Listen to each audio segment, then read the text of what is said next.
Why is it important that your breastfeeding journey ended in a different way than you had intended it for? I think that's like the whole message, right? It's like, is that for me, that was, I didn't really want it to end that way, right? Whereas I've talked to plenty of women that go back to work and they're relieved that they've stopped breastfeeding, right? Because once you stop breastfeeding, that's when you really stop being pregnant, right? Like that's in your body, the hormones act differently, everything sort of realigns. And so, and plenty of women have said like that gave them back time to, work out, which helped them from a mental capacity, or do, get back to work and feel more productive or whatever it was. And so for me, I had a friend say to me, well, like I said before, stop breastfeeding. You can't stop your job. You can't stop being a mom. So that's the one thing you could stop. And I was like, why is that the only answer? Right? Like, why is the only answer of what I can do? I never really felt like anyone was like, well, who cares? You know what I mean? Yeah. It's like you have formula. It was just more around the fact that like, and this is what our whole mission is to help working parents make it work for what works for them. And look, there's plenty of moms out there where their kids won't take formula. Or by the way, they try to go back to work and they won't take a bottle.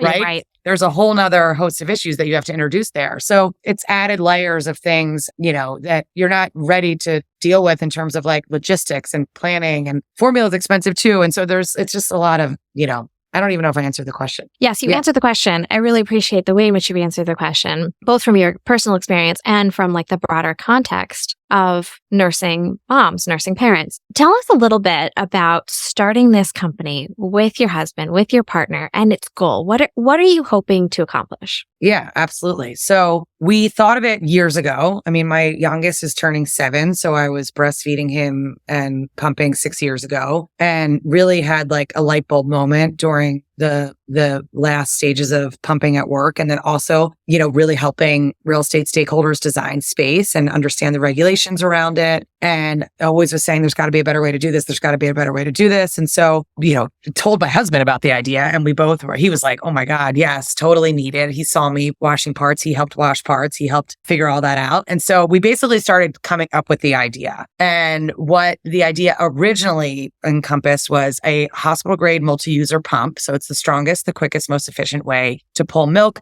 Those pumps can tend to be sort of heavy, so bringing them to and from work is cumbersome. So we said, okay, that you eliminate that. That can be at the place of work.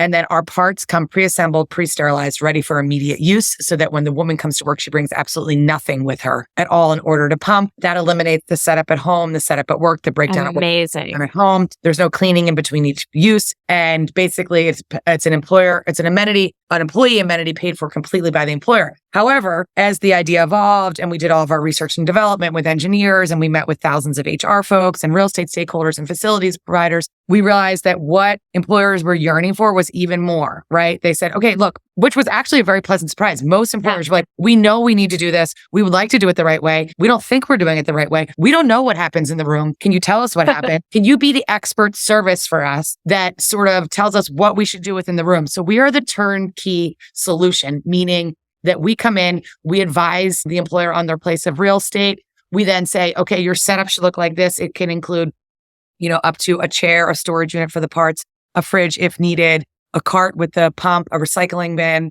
and all of the parts in different sizes. And then we provide a service which tracks the inventories, restocks the inventory, and all of the software associated with it. So we intend to be a long-term partner with the employers, and we greatly improve the pumping experience at work for our pumping parents, our working parents.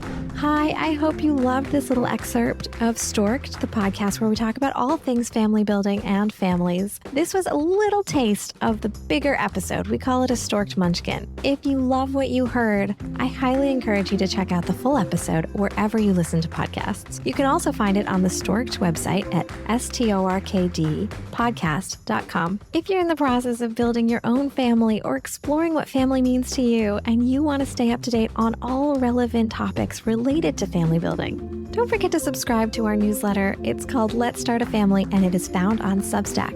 Happy listening.